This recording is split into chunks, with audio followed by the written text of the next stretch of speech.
प्रथम पठन प्रेरित पितरंक द्वितीय पत्रु पाठ अध्याय 4 पद संख्या 7 रु 13 पाठर सारांश। ईश्वरंक ठारू प्राप्त सकल दानर तत्वावधारक रूपे तुम्हें माने परस्पर सेवारे निजकु नियोजित कर। वर्तमान पाठ आरंभ।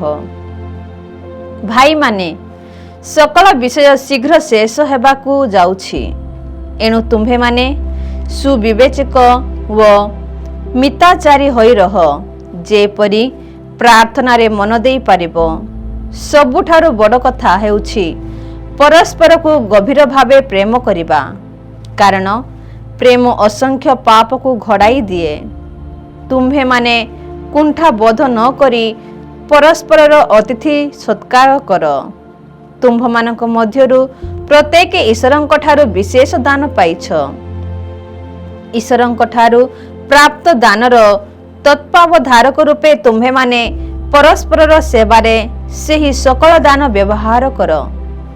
जे प्रवचन दिए से बाणी प्रचार करू, जे धर्म सेवा करे से जानी रखु जे ईश्वर ही ताकू शक्ति दियंती।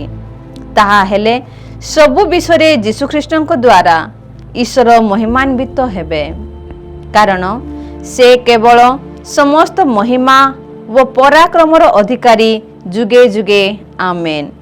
प्रिय भाई माने, वर्तमान तुम्भे माने एक अग्नि परीक्षार सम्मुखीन हेउछ।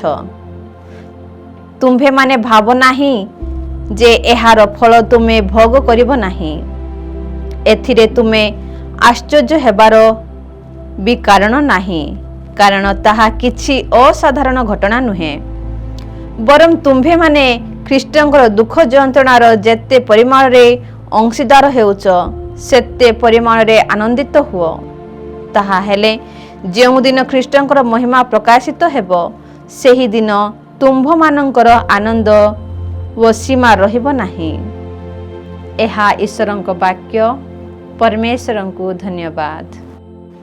साधु मार्कंक लिखित सुसमाचार पाठ अध्याय 11 पद संख्या 27 रु 33। सेमाने पुनर्बार जेरुसालेम को आसिले। जीसु मंदिर प्रांगण रे बुलुथिबा समय रे प्रधान याजक, धर्मशास्त्री व कुलवृद्ध माने तांको निकट को आसी पचारिले, केउ अधिकार बल रे तुमे एसबु करुअछ? किए तुमको एसबु करबा को अधिकार देला? जीसु सेमानंकु कहिले, मु तुम्भमानंकु गोटाए प्रश्न पचारिबी, तार उत्तर देले मु केउ अधिकार रे ए समस्त करूछि ताहा तुम्भमानंकु कहिबी। जहनंक जल दीक्षा केउठारु आसीथिला, स्वर्गरु ना मनुष्य ठारु? मते उत्तर दियो। सेमाने परस्पर मध्यरे आलोचना करिबाकु लागिले। आमे जदि कहू स्वर्गरु, तेबे से पचारिबे, ताहा हेले तुम्हे माने काहेकि विश्वास कल नाही? किंतु मनुष्यंक ठारु बोली कहिले जनतांक ठारु तांकर भय थिला,